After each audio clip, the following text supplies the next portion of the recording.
The wretched man refuses to be conquered. He is bold, he is brutal, and he is belligerent. On his path to pleasure and passion, the power of God interrupts him and transforms the wretched into the wrecked. Join us on our transforming journey.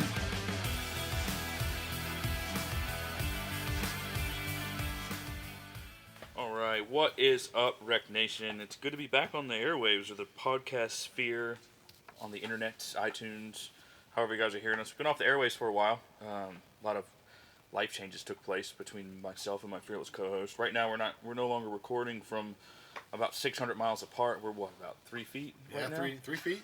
Sounds about right. Yeah, same room. So we moved at the holidays. Matt had some intensive schooling to finish up, which you guys remember he talked about doing doctoral work last year. So we took a little bit of a break off and kind of prayed, rested, enjoyed family time, and now we're stoked to be getting into 2018. So without further ado, what do we want to talk about today, Matt? I think we have a lot of great things on the horizon. So we should really start off with just talking about our 30 to 1 devotional series, because we're going to start a new one. And I was mentioning to you earlier how we have noticed that you guys are buying those. Like, they're like not flying off the shelf, but every week I notice that more and more are selling, and they're just a great application of formation in manhood and in marriage, just those two. So there's the 30 to 1 devotional series. If you guys aren't familiar with them, go on to Amazon and just type in 30 to 1 devotional, and both of those books will pop up. Now, they've been written by 30 to at least 20 different writers, and some are pastors, some are academic, some are practitioners, and these are guys that speak into the aspect of godly manhood, and then another book about godly marriage. And so, Jonathan, throw out like what we're looking at in our new one. So the new one, you guys will like. I'm sure you've all have your favorite episode from last season. So we say the new one is on discipleship. Cha-ching, ching, ching. So we're all about reaching and getting the idea of applicational discipleship and what it is to the 21st century, live in an interesting time. And so the idea with this one is to take guests from the previous season and reach out, and they're all gonna ones that are available are going to submit some articles. And Matt's going to edit them down and put them out into what should be a really concise, easy read set of tools to kind of jumpstart your discipleship if you're new to it, or you want to take it a step further, or just to kind of explain everyone's broad spectrum of how they see discipleship. Right, and the awesome thing about this one, though, is we invited a lot of our guests from last year. So we already have several of our guests that are committed. Some of the names you guys will definitely know. You just go look at some of the guests that were on last year's podcast, and we invited them to take place in that. And of course, our 30 to 1 series, we're not looking to make any money on these. We don't. Matter of fact, we haven't made a single cent. We give these out at cost to us, what the publisher takes to create them and put them out through Amazon. And so it's just individual, or what they call indie publishing. And so for that, everybody understands that's contributing to this, that we're not making money off of it. What we're doing is trying to put out a resource for you guys, for all of you. And believe it or not, it's funny, I think we have like at least 30% women that are buying these materials as well. So I know that's awesome. So hey, ladies, if you're listening in, and now we can't say it's a stocking stuffer, but if you got something for maybe Father's Day down the road or whatever it is, you may want to get these for your husband, or maybe you want to look through them. Good stuff though. Yeah, they are. They're really great tools. And like I said, it's 30 days, 30 articles, some solid questions, thought-provoking, some really cool stuff. So we're super excited and blessed to have people coming on board and kind of, partnering up with us to get this one out this year. It should be a lot of fun, and I'm looking forward to see the finished product and seeing it out and, out in the kingdom.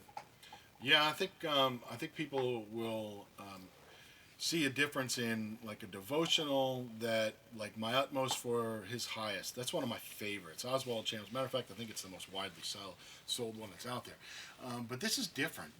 Each one has a specific focus, and so as you're going through it, each day you're being guided through this spiritual formation. And since we've already done marriage and we've done manhood and what that looks like, we decided that, of course, as a discipleship podcast, we wanted to look at the broad range of disciple making, because on our guests we had such a huge spectrum of what discipleship entailed, what it was made up of, and how the practice of it was played out. So I just think it's going to be a valuable resource to all of you. And then we're also thinking right now about piggybacking that and coming out with another ebook resource, which will help you guys to be able to not hopefully burn out or really find a healthy, not only spiritual sense, but a healthy emotional and physical and relational sense as well.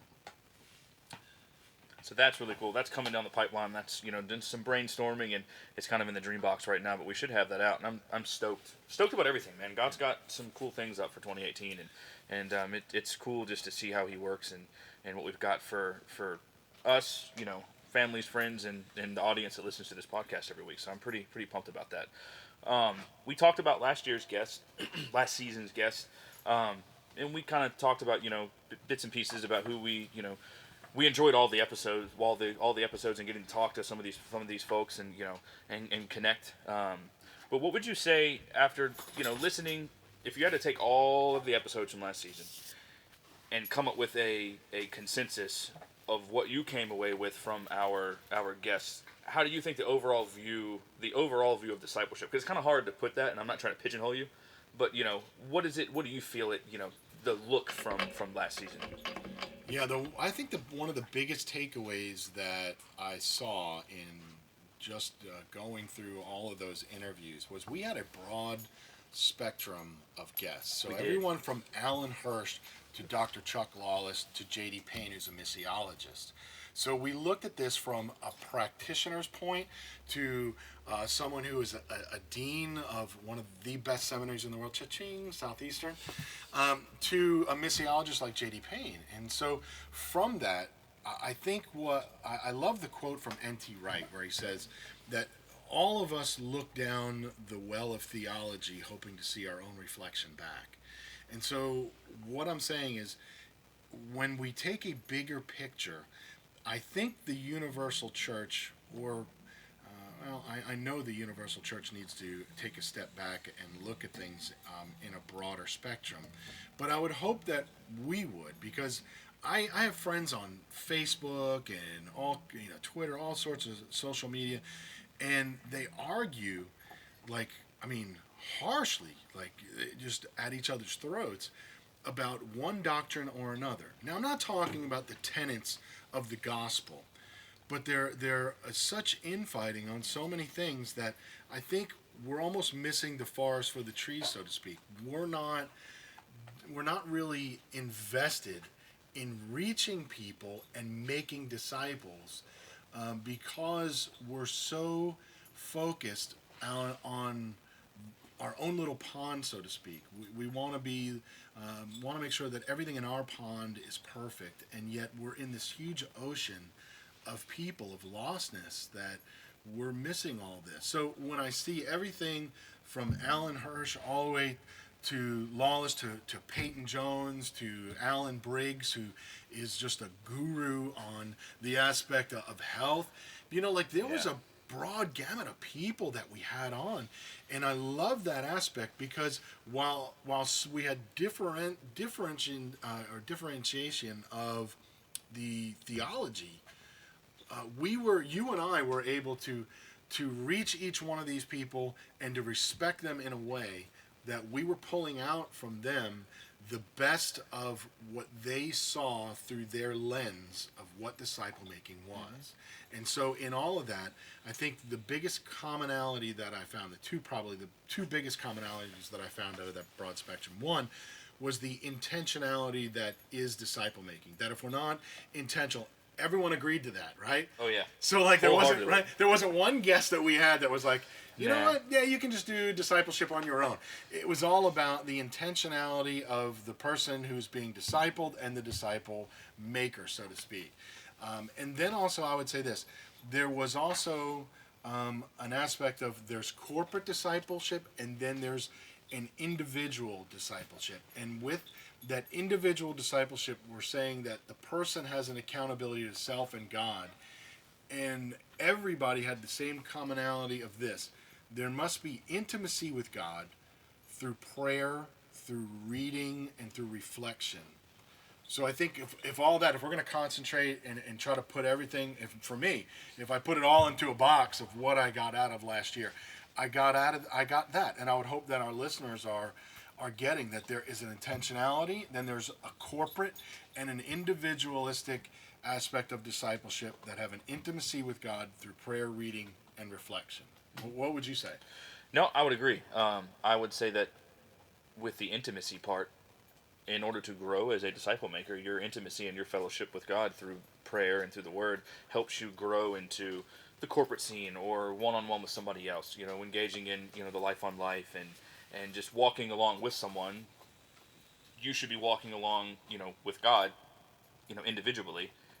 And to me, that will help you grow into the corporate side. And for me, my biggest takeaway last year was I was always guilty of looking at, so and as we've said, discipleship in a box, the next book, the course, what is it, and it's more than that. It's relational, it's intentional. Like you said, you can't just halfway want to do something.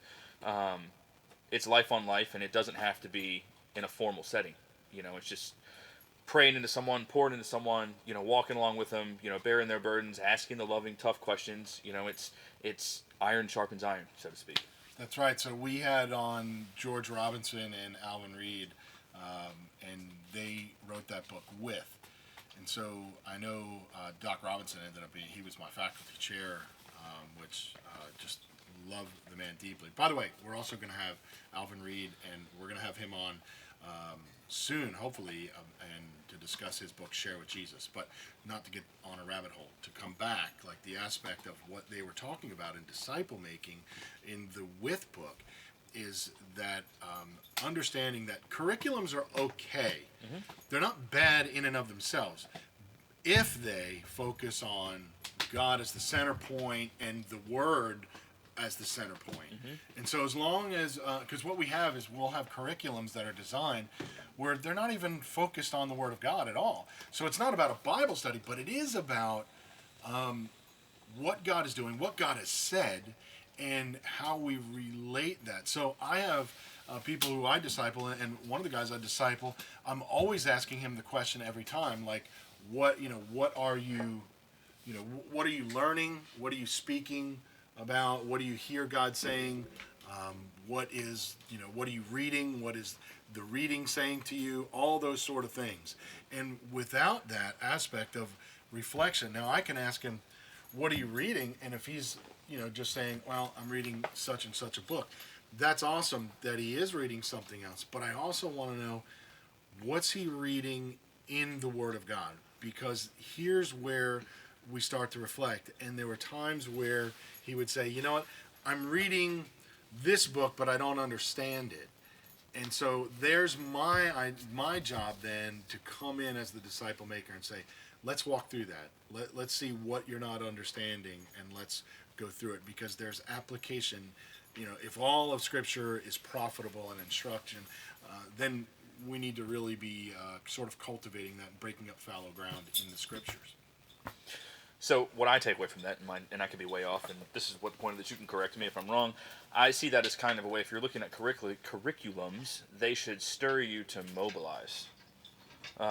They should, want to get you, like you were saying, if you read something, it should stir you to either ask the questions or get you to grow you, to get you to step along and not just absorb, take, keep, and not go forth.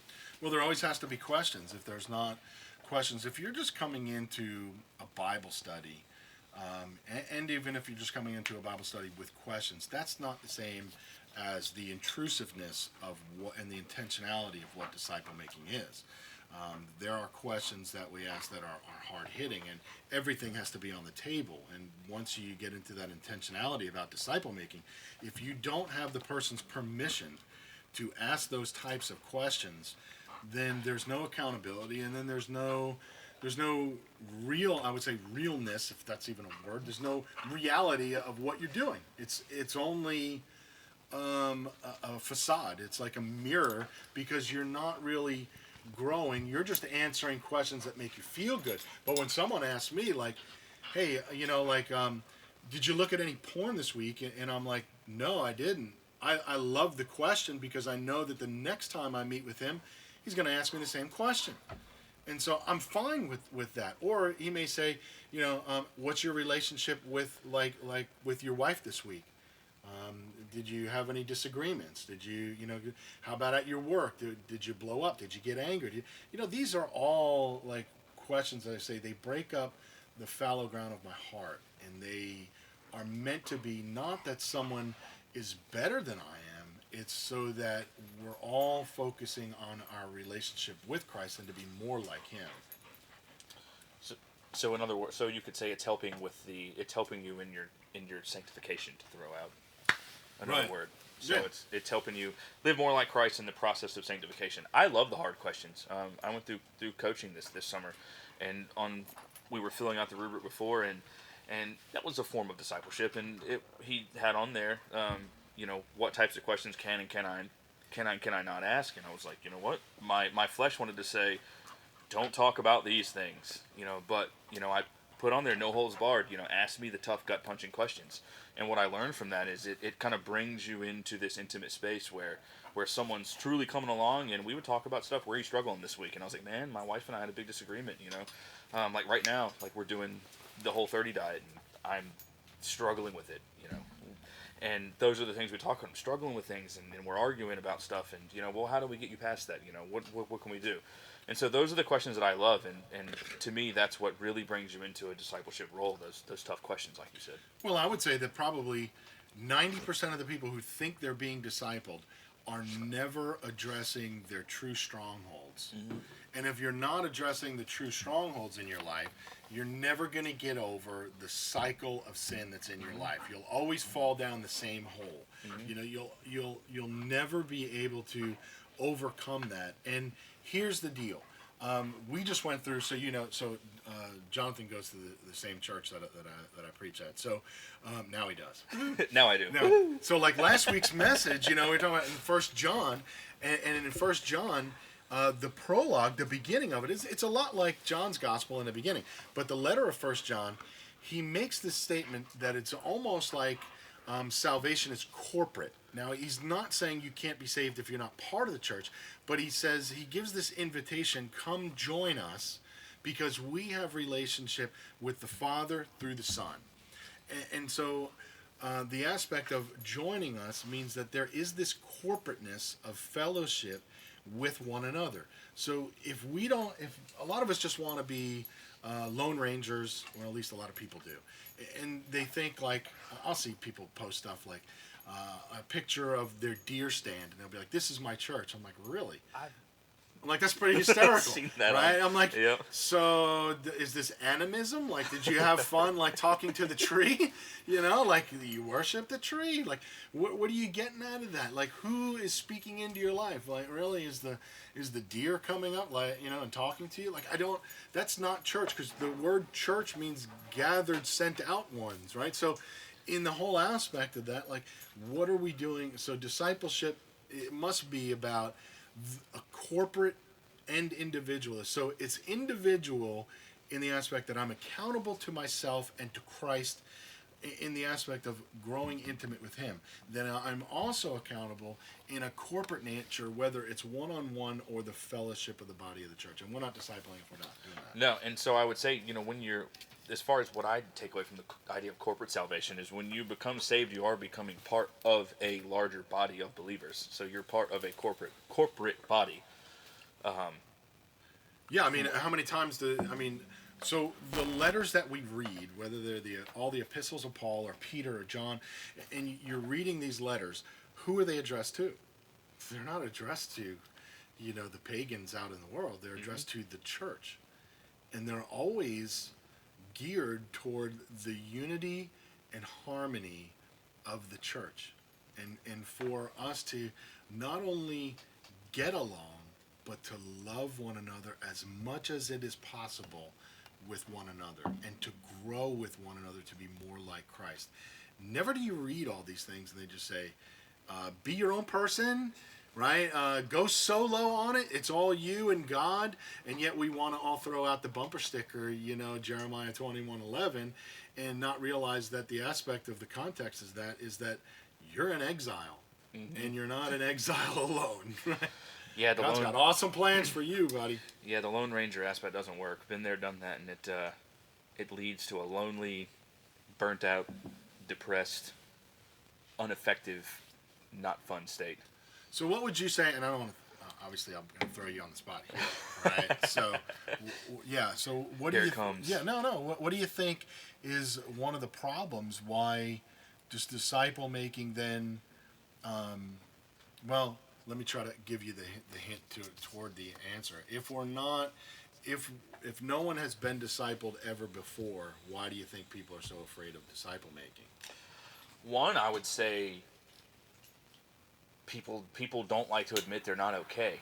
They're too, I would say people have this bag, and I use it like you have a bag, you're trying to hike a mountain, and you're trying to go higher and higher and higher, and you get to a point where you can't, but you don't want to unload what's inside of it. You don't want to unpack what's inside of it. You don't want to just let someone in or let that dead weight, so to speak, out so you can keep on going. So I believe if you've never been discipled and you're, for me, you're like, oh, I'm afraid someone's going to ask me stuff I don't want to talk about. I just want to look like I'm okay on the surface. I don't want to talk about, what's confusing, what's I'm struggling with, any deep, dark secrets, porn, alcohol, any of that stuff. Because I think people have a feeling at that point that then they're going to judge me and then I'm going to be kicked out.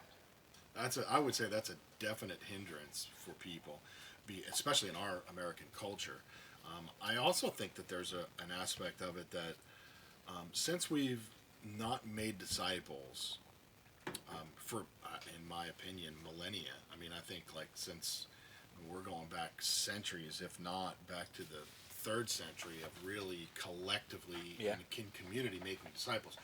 So I think one of the dilemmas is that since most of us have not really made a disciple, we don't know then what it takes to make a disciple.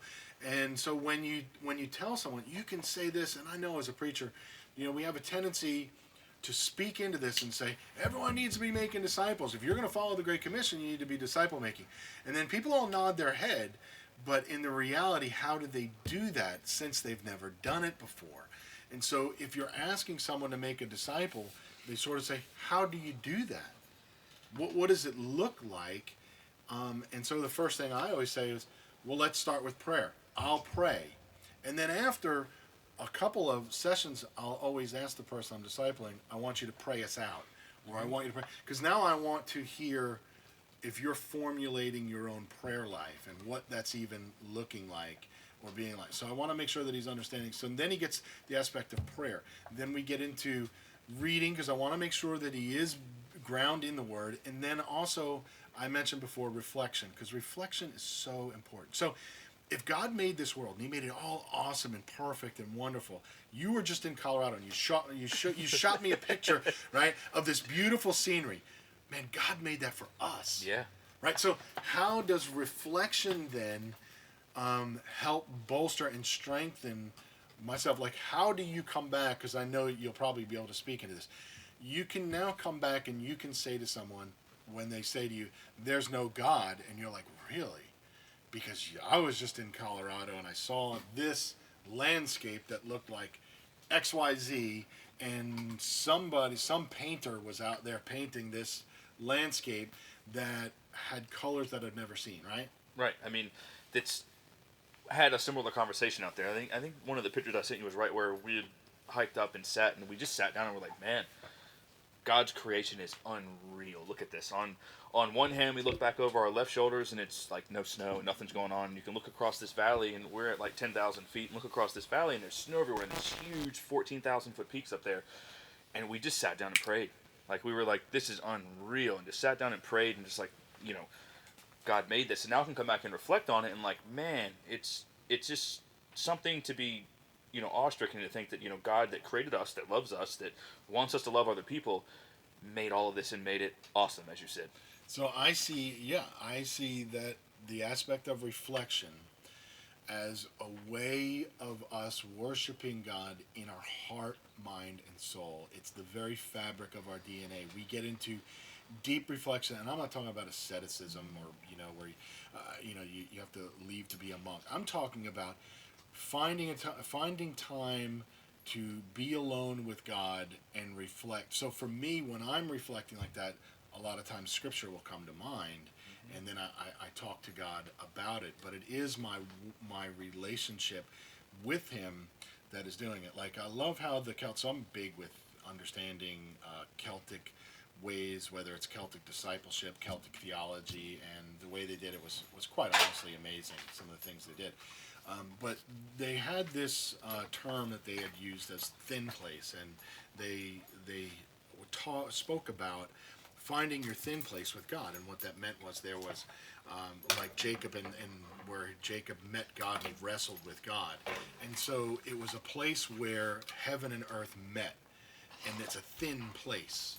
And so there are these places where we need to be for reflection as our thin place. When you say that, I picture the horizon coming together. When the sky and the heavens above and the earth come together, and there's just that thin line that comes together. When you say that, that's the analogy that pops into my head. Like this, the thin line on the horizon where everything comes together. That's right. So what's funny is, as we're taping, I have my 9-month-old Labrador, right? And she is coming over, and she's chewing on a hanger right this second, and she keeps coming over to me while we're taping, going through this, and she wants my attention. But this is how, and I was just thinking, like, God's put this on in my head, and I'm thinking, you know what?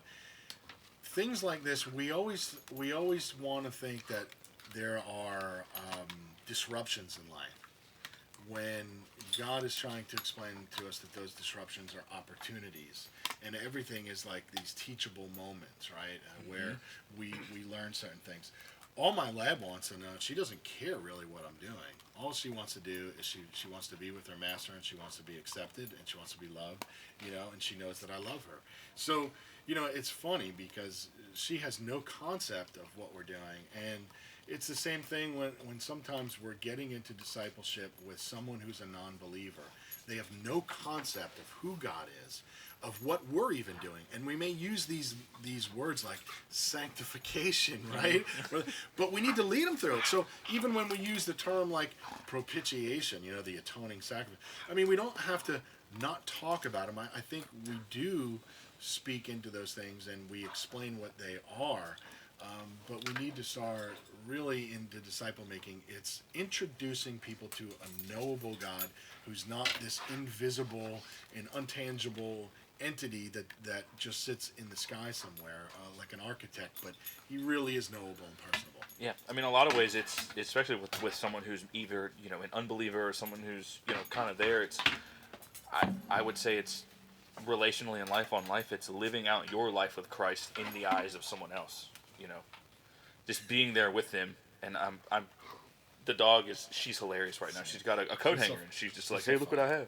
But yeah, just living out your relationship with Christ through the eyes of someone else, so they can see you just living out your faith in their life.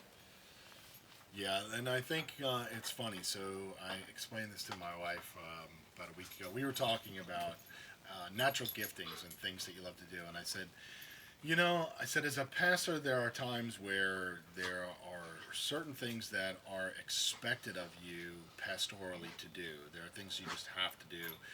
Sometimes whether you get a call and you have to go see somebody, or you have to go do something, and it may not be what drives you. But like this week I was asked to come and to speak with several pastors and to talk with them about revitalization and disciple making. And I can tell you that I was excited for like days before it. Like that's what drives me. What drives me is to disciple guys and encourage them and to be with them and just talking about God through Christ and really talking about spirit-led things and praying with people. I'm a people person. I'm an extrovert full on. Like I'm not, but I have my introvert side where I can sit in and I can read. Yep. Shoot, we're surrounded by my books. I love to read and have that time. But I also think the aspect of being a people person. So I say that because some people may say, well, I'm not a people person. And I'm not designed that way. I'm not geared that way. That's not the way I'm gifted. Yet, we still are to develop and push through to be engaging and be relational. God's created us to be relational. So while it may be harder for the person that is more intimate with themselves, and they may be closed off, bringing that out in somebody may be difficult, or it may be difficult for you, for somebody who's maybe listening, and they're like, I don't like being around, I don't like sharing my life story with people. I'm not a hugger. I don't like being like that. I don't like being around other people. Well, unfortunately, your faith requires a fellowship. It requires uncomfortableness. Well, and I would say, and vice versa, there's some people who are probably listening who are like, I don't like to ask, the quote-unquote awkward questions because I'm afraid of, I don't want to get the awkward answer back. I'm afraid to ask the question because what if that person just truth dumps on me and like, oh, man, glad you asked, and they just unload. Then because I used to be that way. I don't really want to ask that question because I'm afraid someone might give me a truthful answer, and then what do I do? Yeah, so I always say when we ask people, like, how you doing, we really don't want an answer. Yeah. Right? And so you go, how you doing? And you say, oh man, my dog got ran over, my dishwasher exploded, my car broke down, and you're like, yeah, enough information, right? Yeah, everyone's next. And so I think that's why in a lot of ways our culture nowadays has shifted to that. How are you doing? And everyone's greatest response is, oh, I'm good, or I'm doing all right. And because it's just a quick, non-confrontational, I'm not going to give any information, don't want to take any information, and just, head on down the road. Because I think that's bred into a lot of the culture that we're in right now. Yeah, I mean, think about it. When you're taught, one of the first things you're taught when you're a little child is don't talk to strangers. Yeah. Right? Don't speak to strangers. Don't look them in the eye. Don't talk to them. Keep walking. And it's for our children's benefit. But if you think about it, we're really teaching from a very young age to be isolationists. And so we're taught that as a kid, yet we'll jump into an Uber. Right. So we'll don't talk to strangers, stranger danger, yet nowadays we'll pick up a phone, call a stranger to come pick us up we've never met. So it's, it's just kind of funny, corny joke there. But but yeah, I don't know. It's just, I would say that, for me, what I enjoy doing is I like you said, praying. I like talking to people. I've got 4 guys that I talk to once a month, or, everyone's busy. But it's something as simple as just calling someone up and saying, hey, how can I pray for you this week? You had you on my heart. How can I pray for you? And then that's a big thing, to have someone knowing that you're praying for you. And that's, part of engaging in a mutual discipleship with someone, just being there. That's a huge thing. And I should give a shout out. So I have a guy who will contact me every single Sunday morning, early Sunday morning, without fail. I think maybe one time in the last 5.5 years, he didn't text me through Twitter. He contacts me. He knows who he is, and he connects. Herschel Christ. Yeah. Right? So Herschel is awesome, and Herschel, you deserve this if you're listening in, man. He's such a good friend, man. But like, he is like consistently, he will contact me and say, "Hey, man, I'm praying for you," and it's not the same every week. Like, he's, I pray that you're, when you preach today, that the Holy Spirit comes down in such a way to convict hearts and minds, to make disciples of people, and for people to be engaged and empowered, and every week. But to know that now when I sit down to do my reading, because I always do my individual reading every Sunday morning, I get up real early and I do my individual reading. Then I go over the message and go through that. And in between that time, when I'm in prayer, I always check his message. And so I get his message, and then I'm praying for him before I even check his message, because I want to pray for him, because I know that I'm going to respond back like, hey, man, I'm praying for you too. But it's so cool to know that you have somebody, because I would say this, you don't get somewhere by yourself. No, there's somebody behind the scenes praying. Oh, yeah. Yeah, and it's nice to know that. Similar thing, I can parry off of that. I was in Colorado and was out there doing some, meeting and brainstorming and planning with a guy who I've just come to absolutely love, man. And it was nice knowing, I didn't pick up my phone a lot. I wanted to also use it as some relational time and to get away, but it was nice with what I was doing out there, checking my phone occasionally and just having, a couple of guys that I talked to just saying, hey, I'm praying for this time. I hope that, the Holy Spirit's doing X, Y, Z, and that you guys are, are able to accomplish this, that, and the other, and that, I'm praying for it. And all of the messages were different. So it's really cool to know, to have someone saying, hey, I've got you, I'm praying for you. Yeah, so we should piggyback on that. Hey, if you're out there and you're listening, number one, if you have a pastor, you don't understand how much pastors go through. Yeah. Find the time to pray for them, to be with them, and to let them know that you're praying for them. That's so important because they need encouragement as well. And then if you don't have somebody that you're discipling, or if you're not being discipled, seek that out. Seek someone out, and there's somebody out there, and just ask them, like, hey, would you mind? I mean, remember like 5 years ago or so, you came to me and you were like, hey, would you want to disciple me? And I was like, sure, but this is what it's going to look like. It's not going to look like a Bible study. Yeah, yeah. It just, it just happened. I had never been discipled before, and it just happened, and it was. I sought it out. I knew I needed it. I knew I needed something. For me, I didn't know what it was. And chances are, if you're feeling that something that you need, that like you're kind of wobbly on the potter's wheel and something's going on and something needs to happen, seek someone out, pray. God will put someone in front of you. I was praying about it, and Matt had just come to church. We hadn't moved yet, and it just kind of happened. And he put Matt in my life, and we started, a discipleship relationship, and it's been one of the greatest experiences, both, for me spiritually, physically, mentally, everything. It's helped me grow a ton. So seek that out. God will put someone in front of you. It might be uncomfortable, but God doesn't move, and it's always comfortable. Chances are when he moves, it's really uncomfortable. Yeah, without a doubt, there's guys that are in my life that I know that I can speak to and reach out to, and be able to have them. They will speak pretty precisely, and they'll ask hard questions to me, and I love it. I love them for that, And when I'm going through a difficult time, I can say, hey man, I'm bummed out right now. Like, I'm not feeling good. I'm discouraged. I'm worried about this or that, and people think, what, a pastor's worried about something? You're like, we're just regular human beings. You go through stuff that you stress out about, and you need someone else to pour into. So I don't care where you are in your journey with Christ, but everybody should be discipling someone, and everyone should be discipled. They should, it's twofold. Disciple making is continual, so you're never really finished. That's why I have a hard time with, you look at churches and it says discipleship class, and I always think that's false. You can't have a discipleship class, because what is that saying to the rest of? So say you have like even 70. What if you had 70% of the church that is in this discipleship class? What about the other 30? Are they not disciples? And so and then it's also looked at as if discipleship is something where you get a certificate, like, oh, I went through the discipleship class, now I have my certificate, right? And I've finished. Right, I finished it. It's good. now beginning. Right, and so the other people may think like, oh, I'm not a disciple because I'm not in a discipleship class, and that's just incorrect thinking. That's not the way it's a never-ending course, or it's a never-ending. Well, it's not a story, but like that movie, The Never-Ending Story.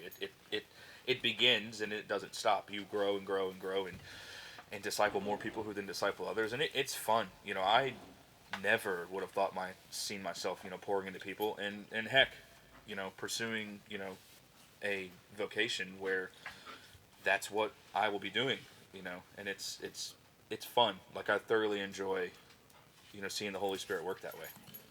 Yeah, right on, man. So we should probably be Wrap wrapping it up up. some of this stuff. But you know what? Let's make sure that we emphasize, too, for this year, because we didn't do it as much last year, but I'd like for people, man, if they have questions, to make sure. We always tack that on at the end. Yeah. But let's make this 2018 a year of really exploring our faith. So if you do have a question, look, man, I'm on Facebook, and I get Facebook requests, man, by so many people that I don't even know who they are. And it's cool. I'm cool with that. Like, I mean, I'm very approachable. I had a guy today, like, from, I think he was from, like, Kenya. And, you know, he was, like, responding back and forth to all my things. And I was responding to him, and he said, you know, thank you that I could sit under you. And I said, you're not under me. You're walking beside me. Yeah. You know, like that. And like, that's, I'm very approachable. So within that, if you have a question, make sure that you drop us a line, an email. They can hit info@j31.org, right? Yeah, so there's an easy form. If you go to the letter J31.org, and you can go click on the contact us page or partners, and there's a form. You can fill it out, and you can put your question. It'll get sent out to myself and Matt. You can also go to the Wretched and Wrecked Facebook page and message, comment, put something up. You can direct message us there. Any means, Twitter as well. You can direct message on Twitter. We're there. We want to hear your questions and prayers too. If you need a prayer request, don't just let us know. If you say, hey, I need prayer for this, we will assuredly pray for you, and we'll let you know we're praying for you. Right on, man. So with that being said, look, a lot of things coming this year. We've got 2 30 to 1 series devotionals out that Job 31 Ministries produced in the past. That's Manhood and Marriage. And then we have our new discipleship devotional coming out later on this year. And then, of course, you told we brainstormed the relational tools / ebook that we're working on that will be killer when it comes out. And then 2018, we've got some awesome guests and conversations in store, and we hope that they are all a blessing for you. We produce this not for ourselves, but for you guys. So if you know someone that can benefit from them, share them, and please leave us a rating and review in iTunes, like and subscribe. That way you'll always get the episodes as they download, and then connect with us on Facebook. We'd love to hear from you. And with that being said, until next time, Wreck Nation. Thanks for listening to today's episode of The Wretched and the Wrecked. If you liked what you just heard, please subscribe in iTunes and leave us a positive review. The Wretched and the Wrecked podcast is brought to you by Job 31 Ministries.